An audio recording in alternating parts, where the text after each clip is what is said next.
연금 얘기로 가보죠. 오늘 신문이 두 번째로 비중 있게 다룬 기사는 연금 얘기였습니다.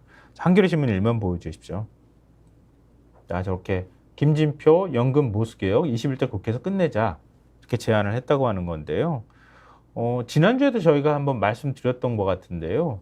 이재명 대표가 21대에서 논의해왔던 연금개혁 특위에서 논의하고 또 연금개혁 특위 산하 공론화위원회죠.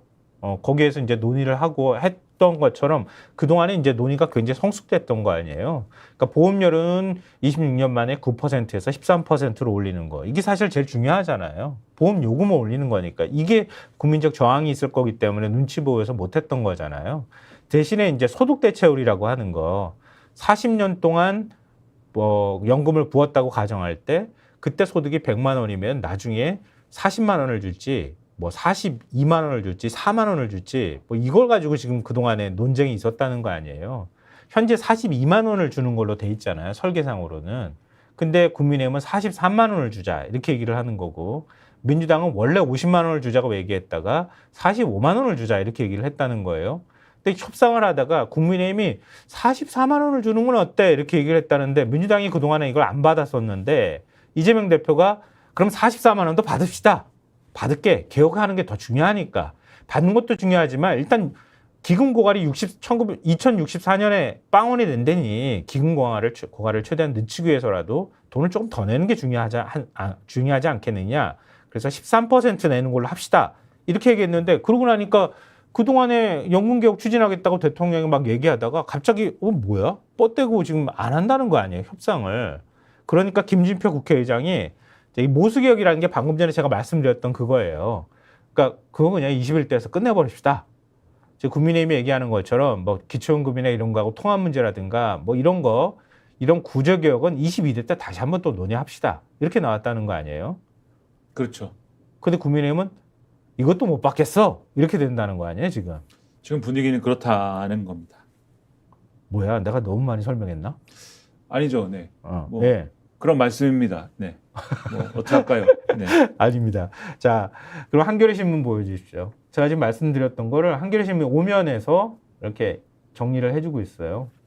기금 고갈 위기 강조하더니 보험료 인상 합의에도 발 뺀 당정. 대통령실에서는 국회에서 합의하라고 이렇게 한 발을 빼고 있어요. 그러니까 사실 그동안에 이제 참 이 연금 개혁 논의와 관련돼서 정권 초기에 사실은 방향을 정확하게 잡고 이 정권 초기에 명확한 입장을 갖고 접근했으면 이렇게 안 됐을 텐데 정권 초기부터 사실은 정부가 입장이 없었습니다. 입장이 없고 전문가들 모아놓고 좋은 안을 한번 논의해 보세요라고 해서 네. 그렇게 접근하면 논의가 되나요? 사실 근데 몇 가지 쟁점이 있지 않습니까? 연금에 있어서. 그렇죠. 그러니까 지금도 말씀하셨듯이 보험료율을 올릴 거냐 두느냐, 그다음에 소득 대체율을 올릴 거냐 두느냐, 그다음에 다른 쟁점들 예를 들면 구조개혁 어떻게 할 것이냐 등등등등 이런 쟁점들이 여러 가지가 있는데 거기에 대해서 정부가 명확하게 예를 들면 보험료율도 올리고 대체율도 올립시다. 또는 보험료율을 올리지만 소득 대체율은 그냥 둡시다.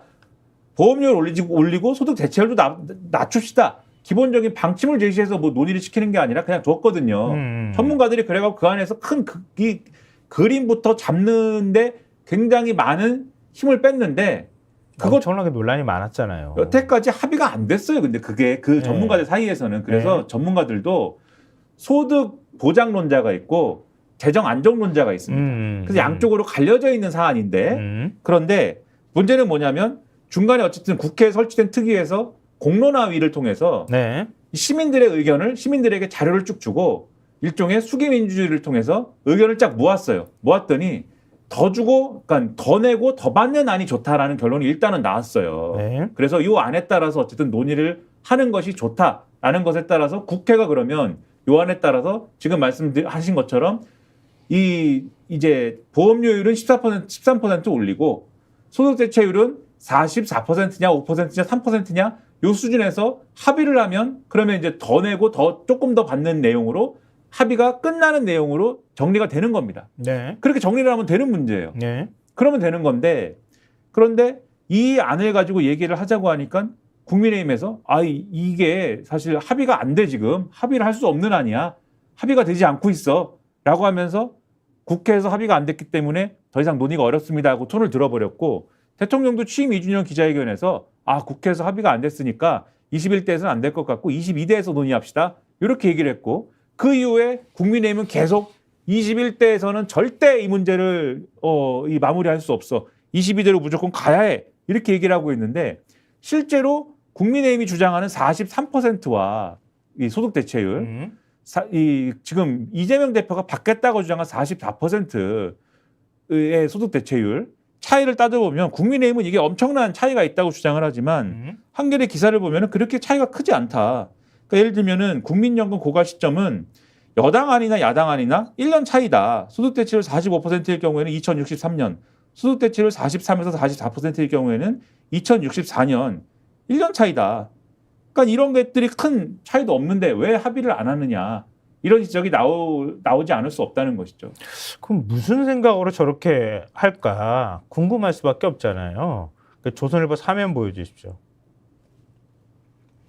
연금개혁 해병대원 보수 이슈 공략하는 이재명 이렇게 되어 있는데요. 그러니까 이재명 대표가 지난달 29일 있었던 영수회담 때 윤 대통령한테 연금개혁안 처리 문제 꺼냈다는 거 아니에요? 그러니까 민주당이 적극적으로 협력할 테니 책임의식을 갖고 처리해달라 이렇게 요청을 했는데 그때 윤 대통령이 연금개혁안은 매우 중요한 문제다 라면서 22대 국회에서 계속 논의하자 이렇게 얘기를 했다는 거예요. 그러니까 그래서 민주당은 그 연장선상에서 지금 연금개혁 문제를 꺼냈다 이렇게 설명을 하고 있는데 국민의힘에서는 이 대표의 갑작스러운 연금개혁안 처리를 미심쩍게 보고 있다고 합니다. 이 대표가 연금개혁안 처리를 해병대원 특검법 재의결을 위한 본회의 소집 명분으로 삼으려 한다거나 연금개혁안 처리 불발의 책임을 정부 여당에 떠넘기려는 정략이 도사리고 있다. 이렇게 보고 있다는 거예요. 근데 이게 말이 돼요? 그러니까 본회의 소집 명분으로 삼는다고 하는 게 이게 본회의 소집 명분이라고 하는 게 왜 그 연금개혁으로 삼아? 그냥 해병대 특검법 자체가 명분이 있는 건데. 그렇죠. 그리고 그게 뭐 명분으로 삼는 것이 뭐 그렇게 중요합니까? 연금개혁을 하겠다고 약속한 것은 윤석열 대통령인데 전혀 뭐 그건 뭐 논의할 필요도 없는 것인데 윤석열 대통령은 계속 여기도 나오지만 연금개혁안은 매우 중요한 문제라면서 22대 국회에서 계속 논의하자라고 했다. 영수회담에서. 그래서 이날 회담에서 연금개혁안 처리 문제가 길게 논의되지는 않은 것으로 알려졌다. 그래서 이 대표 측 관계자도 의아해했다는 거예요. 연금개혁은 네. 정권의 주요 성과로 남을 수 있는 사안인데 윤 대통령의 개혁 의지가 약해 보였다.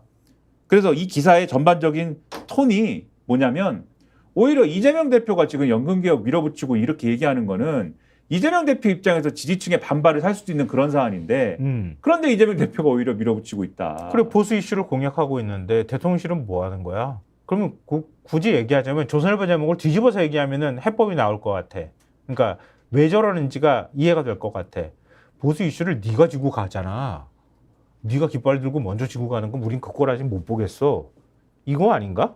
근데 그 꼬라지를 못 보겠어라기보다는 지금 정부 여당한테 하는 얘기 같아요. 너네 뭐해 지금? 너네 뺏겼어 너네 거. 이 얘기를 하는 것 같은 게 토요일 날 조선일보 사설을 보면은 민주당이 연금개혁 처리하면 수권 정당 인정받을 것 뭐 이런 제목이에요. 사설 제목이. 그러니까 그건 무슨 마치 그렇게 써 있진 않지만 제가 느끼기에는 뭐 일방 처리하라는 얘기인가? 거부권 행사 안 하나? 뭐 이렇게 느껴질 정도로.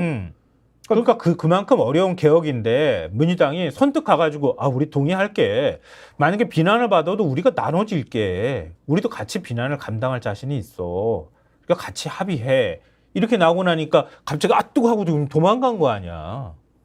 왜 저러지? 그렇죠. 정부 여당이 그렇게 태도를 취하니까 이 보수 언론도 안 그런 보수 언론도 있습니다만 보수 언론도 이 부분에 대해서는 민주당이 하자는데 왜 안 해? 정부 여당한테 그렇지, 이렇게 그렇지. 나올 수밖에 없는 거예요. 그리고 이게 예를 들면 연금 전문가들 사이에 좀 경론이 있는 거면은 서로 이제 손가락질하면서 해서 이렇게 하자 말자 경론이 있는 거면은 또 모르겠는데 오늘 언론 보도 쭉 내용을 보면은 아까 양측이 있다고 하지 않았습니까? 네. 소득 보장론자와 재정 안정론자 양측이 있다고 하는데 양쪽의 전문가들 모두가 일단 이번 사안에 대해서는 모수개혁 먼저 해놓고 그렇죠. 그거 갑시다.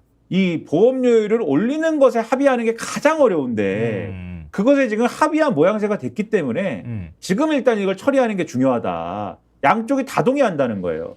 나중에 구조개혁 문제는 22대 국회 가서 하더라도 예. 그러면 이제 다른 얘기하기 어려운 거죠. 언론도. 그러니까 신문 사설에서 이 문제 지적하고 있어요. 일단 대표적인 거 2개 사설만 저희가 먼저 말씀드렸으면 좋겠는데 한겨레 신문 사설 연금안 처리 의장 제안 거부한 여건 개혁 의지는 있나? 지금 그렇게 얘기를 하고 있고요. 지금 모수개혁은 연금개혁이 끝이 아니다. 구조개혁이라는 더 큰 과제가 남아있지만 세대 간 이해관계가 첨예한 만큼 합의된 것부터 하나씩 살려나가는 것이 중요한데 아니 정부 여당은 김 의장이 지금 이거 21대 국회에서 처리하자는 제안조차도 대바람에 거부를 했다. 대통령실은 여야 합의가 먼저라더니 사실상 합의가 이루어졌는데도 국민의사 반영 운운하며 또다시 다음 국회로 미루자고 주장을 하고 있다. 핑계가 모순되고 군색하기 짝이 없다. 어렵게 찾아온 기회를 번번이 걷어차는 이유가 무엇인가? 여당은 난데없이 여야정 협의체 구성을 역제안하고 나왔다.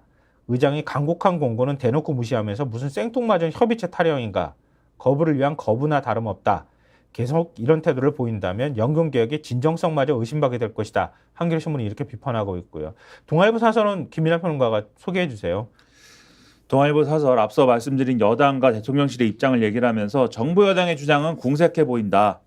여당은 기초연금, 공무원연금 등 직영연금과 연계한 전체 구조의 개혁 없이 국민연금만 떼어내 개혁하는 건 문제가 있다고 한다. 하지만 가장 합의하기 힘든 모수개혁을 우선 추진한 뒤에 추가 개혁을 진행하는 것이 합리적이라는데 많은 연금 전문가들이 찬성한다. 더욱이 작년 10월 정부 단일안 없이 24개 시나리오를 국회에 던져놓고 손을 놨던 정부가 이제 와서 설명 시간 부족 운운하는 거는 염치 없는 일이다. 이렇게 지적을 했고 김진표 의장 제안에 대해서 여야가 수용한다면 정쟁 소지 최소화할 수 있다.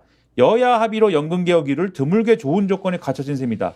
정부 여당은 납득하기 어려운 이유를 들어 22대 국회로 미뤘다가 모수개혁도 구조개혁도 다 무산될 경우 그 뒷감당을 어찌하려고 이러는 건가? 이런 지적을 하고 있습니다. 스픽스는 말하는 언론입니다. 대세는 유튜브, 그중에서 스픽스. 좋아요, 댓글, 구독, 알림 설정. 여러분이 저희를 사랑해 주시고 우리가 여러분을 사랑하는 4가지 방법입니다.